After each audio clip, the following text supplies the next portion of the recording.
आज आपण इथे मॅनेजमेंट अकाउंटिंगचा SY बीकॉमचा आपण इन्कम स्टेटमेंट व्हर्टिकल इन्कम स्टेटमेंटचा प्रॉब्लेम आपण सॉल्व्ह करतोय.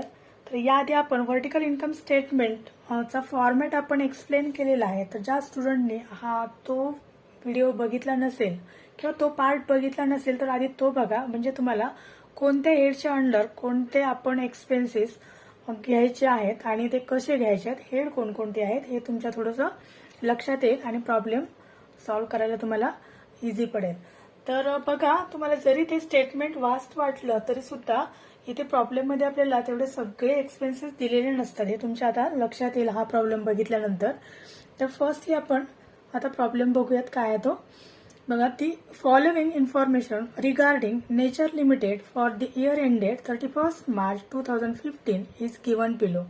आता इथे आपल्याला कोणकोणते एक्सपेन्सेस दिलेले आहेत, तर फर्स्ट दिलाय sales, next purchases, opening stock, closing stock, return inward, carriage outward, carriage inward, return outward, salesman salary, advertising, salesman travelling, office salary, computer repairs, rent and taxes, printing and stationery, bad debts, purchase of computer, dividend on shares, staff welfare expenses, interest debt, and loss on sale of shares.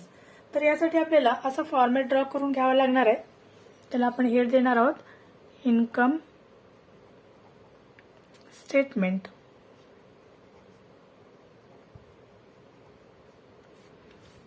Particular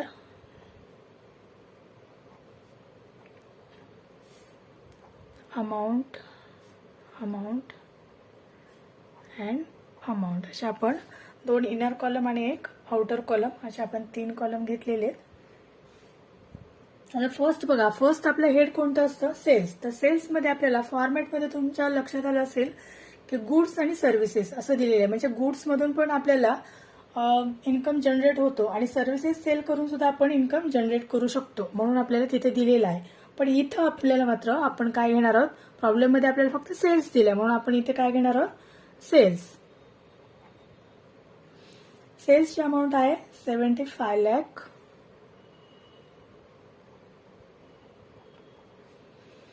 cells मधून आपण minus करतो return.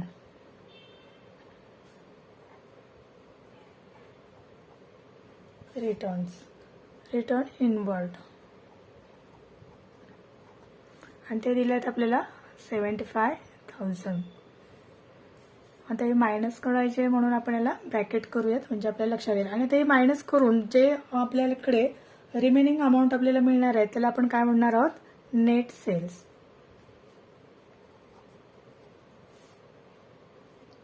ती amount येते आपल्याला 74,25,000. 74,25,000. Next head आहे आपलं ते cost of goods sold आणि ते आपण नेट सेल्स मधून मायनस करतो. Cost of goods sold, cost of goods sold हे आपण नेट सेल्स मधून मायनस करतो. आता कॉस्ट ऑफ गुड्स सोल्ड मध्ये आपल्याला काय काय येतं, तर ओपनिंग स्टॉक येतो. ओपनिंग स्टॉक आपल्याला किती दिलेला आहे, तर 5 लाख दिलेला आहे.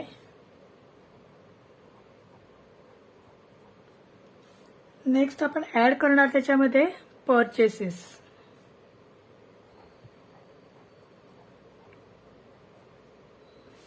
परचेसेसची अमाऊंट दिलेली आपल्याला 50 लाख. आणि परचेसेस मधून आपण लेस करणार आहोत रिटर्न आउटवर्ड.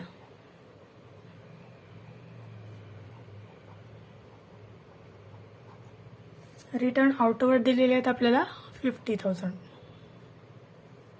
आणि या दोन्हींचे जे आता मायनस करून येणारी आहे ती आपण इकडे लिहिणार आहोत 49,50,000 ही आपली टोटल आली.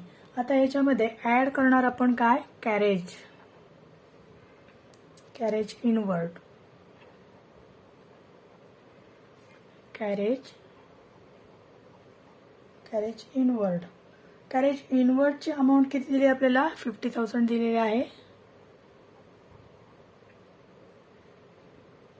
लेस करायचे आहेत आपल्याला क्लोजिंग स्टॉक.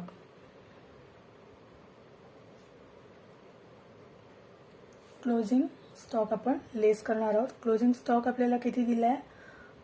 7,50,000. 7,50,000. आता यांची आपण टोटल करणार आहोत. कॉस्ट ऑफ गुड्स सोल्डच्या सगळ्या या अमाऊंटच्या आणि त्याची अमाऊंट येते 47,50,000. ती आपण आउटरला घेणार आहोत. आता याच्यानंतरचं हेड आहे म्हणजे आता या टोटलमधून म्हणजे नेट सेल्समधून आपण जर cost of goods sold minus केले तर जे आपल्याला अमाऊंट मिळणार आहे त्याला आपण म्हणणार आहोत ग्रॉस प्रॉफिट. Gross profit. आणि ग्रॉस प्रॉफिट किती होणार आहे आपला? 26,75,000. 26,75,000 एवढी अमाऊंट मिळणार आहे. आता याच्यानंतर आपण ग्रॉस प्रॉफिटमधून काय करणार आहोत तर ऑपरेटिंग एक्सपेन्सेस हे मायनस करणार आहोत. म्हणून लेस. नेक्स्ट आपलं हेडिंग येणार आहे ऑपरेटिंग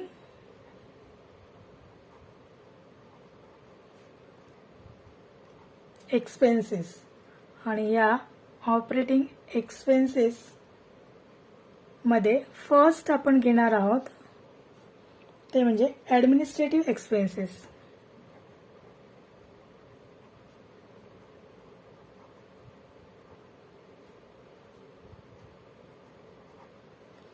आता ॲडमिनिस्ट्रेटिव्ह एक्सपेन्सेस म्हणजे काय तर ऑफिस साईडला जेवढे जेवढे एक्सपेन्सेस आपल्याला करावे लागतात ते सगळे आपण ॲडमिनिस्ट्रेटिव्ह एक्सपेन्सेसच्या अंडर घेऊ शकतो किंवा घेतो. मग ते स्टाफची सॅलरी असेल, रेंट अँड टॅक्सेस असतील किंवा प्रिंटिंग अँड स्टेशनरी असेल, प्रिंटिंगचा एक्सपेन्सेस असेल, एखादी आपल्याला म्हणजे तिथे ऑफिस साईडला आवश्यक असणारा कॉम्प्युटर असेल, टाईपरायटर असेल, अशा ज्या वस्तू असतील तर त्या सुद्धा जर आपण परचेस केल्या तर तो सुद्धा सगळा एक्सपेन्सेस कुठे येणार आहे? ॲडमिनमध्ये येणार आहे. आता इथं आपल्याला त्यापैकी कोणकोणते दिलेले आहेत तर बघा आपल्याला दिलेले इथे office salary.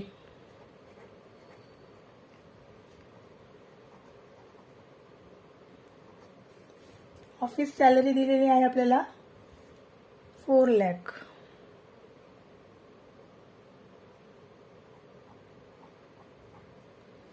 Next rent and taxes.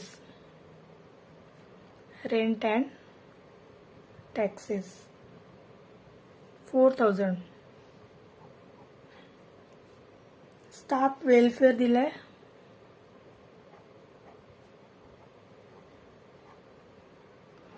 तर स्टाफच्या वेलफेअरसाठी काही जर अमाऊंट आपण खर्च केली असेल तर ती सुद्धा आपल्याला इथेच येणार 44,000. Printing and stationery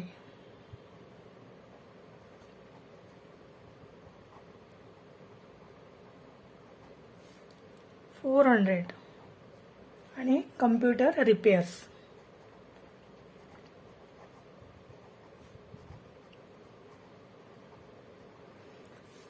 computer रिपेअर्सचा expenses दिलेले आपल्याला 84,000. आता या ॲडमिनिस्ट्रेटिव्ह एक्सपेन्सेसचे आपण टोटल करणार आहोत आणि ती आउटरला घेणार आहोत. ती टोटल येते 5,32,400 एवढी. आणि आता याच्यानंतरच आपलं आता फर्स्ट झालं ॲडमिन एक्सपेन्सेसचं हेड झालं. आता सेकंड जे हेड येतं ते कोणतं येतं तर selling and distribution. Selling and distribution expenses. आता सेलिंग अँड डिस्ट्रीब्युशन एक्सपेन्सेस या हेडच्या अंडर आपण कोणकोणते एक्सपेन्सेस घेऊ शकतो तर ज्यावेळेस आपला गुड्स हा मॅन्युफॅक्चर झाल्यानंतर तो सेल करण्यासाठी जे जे एक्सपेन्सेस आपल्याला करावे लागतात म्हणजे तो ॲडव्हर्टाईज असेल, सेल्समॅन असेल, सेल्समॅनची मग सॅलरी आली, त्याचा ट्रॅव्हलिंग अलाउन्स असेल तर तो आला.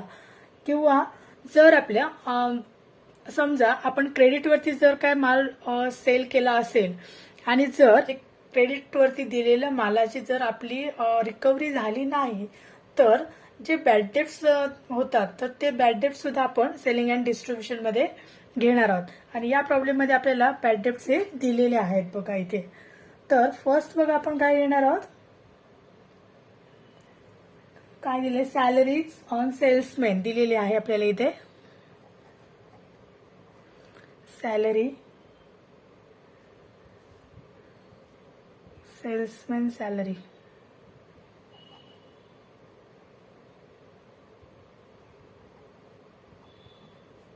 सेल्समॅन सॅलरी दिलेली आहे आणि त्याची अमाऊंट आहे आपल्याला 75,000. नेक्स्ट आहे ऍडव्हर्टाइजमेंट.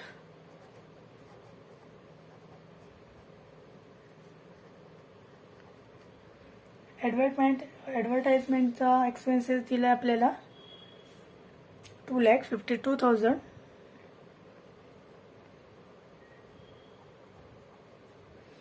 नेक्स्ट ट्रॅव्हलिंग अलाउन्स दिलाय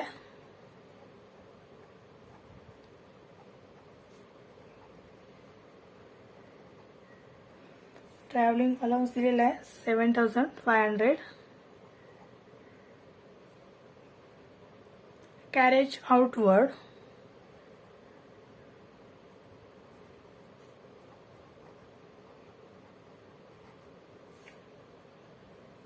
$57,000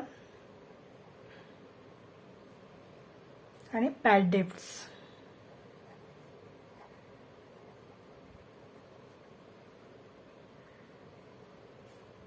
$75,750 एवढी अमाऊंट मिळालेली आहे. आणि आता याची टोटल केली ना आपण तर ती येणार आहे 4,67,250. आणि या दोन्हींची टोटल, दोन्ही एक्सपेन्सेसची टोटल केली तर ती येणार आहे 9,99,650. आणि याला आपण म्हणणार आहोत total operating expenses.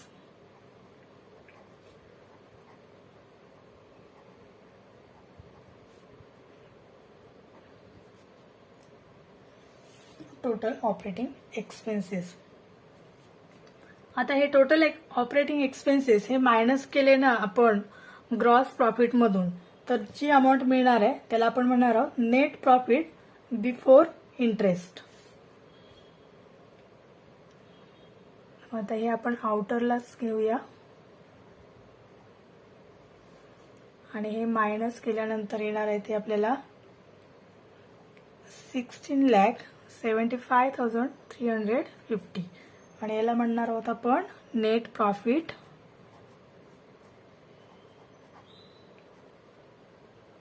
Before interest. आता याच्यामधून आपण लेस करणार इंटरेस्ट पेड.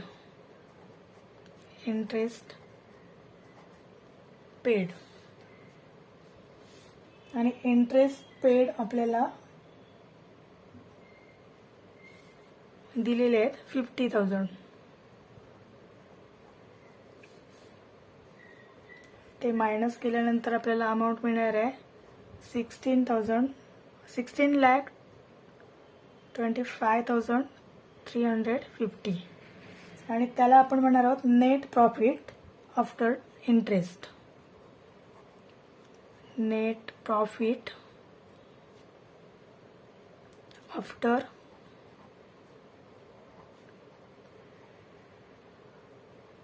इंटरेस्ट. आता या नेट प्रॉफिट आफ्टर इंटरेस्ट मध्ये आपण ऍड करणार आहोत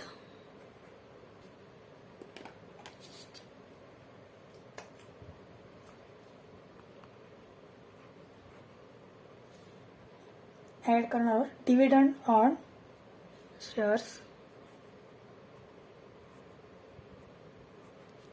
डिव्हिडंड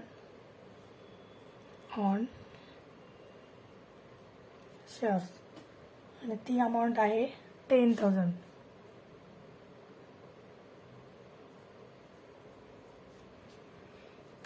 आणि लेस होणार आहे तिथे non operating expenses.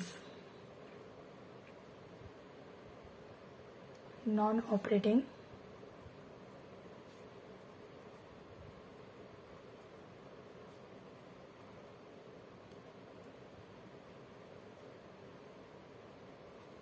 Expenses. Non operating एक्सपेन्सेसमध्ये आपल्याला लॉस ऑन सेल दिलेला आहे इथे.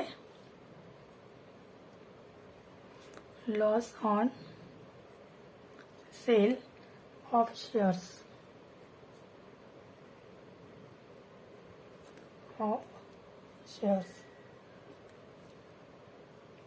आणि ते आहेत 1,25,000 एवढी अमाऊंट आहे आपली इथे. आणि आता नेक्स्ट बघा,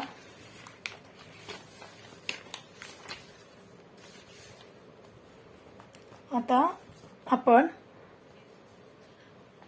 16 लाख 25,350 एवढी आपली आलेली नेट प्रॉफिट आफ्टर इंटरेस्ट. आता त्याच्यामधून आपण 10,000 आपण ॲड करणार आहोत आणि 1,25,000 हे मायनस करणार आहोत. आणि जे येणार आहे तर 10,000 ॲड केल्यानंतर आपल्याला जी अमाऊंट मिळणार आहे त्याला आपण म्हणणार आहोत नेट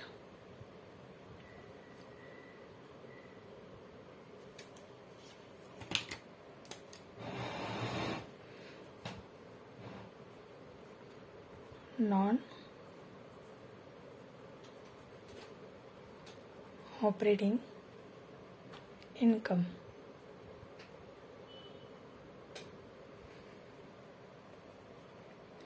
तर या नॉन ऑपरेटिंग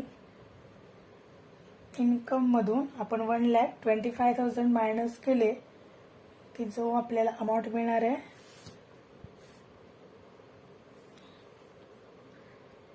इथे मिळणार आहे आपल्याला 10,000 आणि 1,25,000 ही अमाऊंट मायनस केल्यानंतर मिळणार आहे 1,15,000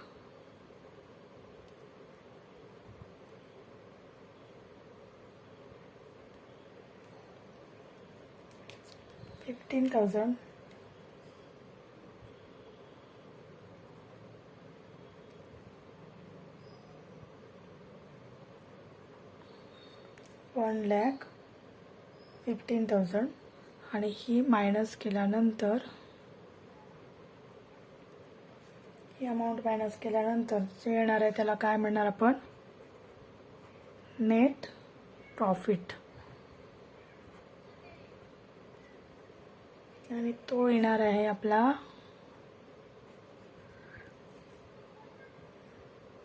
15,10,350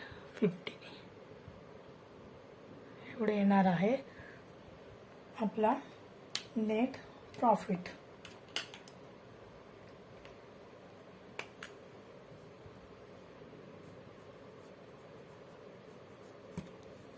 हा झाला आपला नेट प्रॉफिट. तर असे आपल्याला हे प्रॉब्लेम सॉल्व करायचे आहेत. यानंतर आपण बॅलन्स शीटचं व्हर्टिकल स्टेटमेंट आणि हे असं आपण एक कंबाईंड प्रॉब्लेम घेऊया. तर प्रॉब्लेम सॉल्व करायला इझी आहेत आणि आउट ऑफ मार्क्स मिळवून देणारे आहेत. तर तुम्ही थोडंसं लक्ष देऊन हे प्रॉब्लेम जर बघितलात तर एक्झामला तुम्हाला काहीच प्रॉब्लेम येणार नाही आहे. एका वेळेला जर नाही समजलं तर पुन्हा एकदा व्हिडिओ बघा म्हणजे तुमच्या ते लक्षात येईल. Thank you so much. आणि व्हिडिओला लाईक करा, शेअर करा, कमेंट्स करा आणि तुमच्या अदर फ्रेंड्सना शेअर करा म्हणजे त्यांनासुद्धा त्याचा फायदा होईल किंवा बेनिफिट मिळेल. थँक्यू.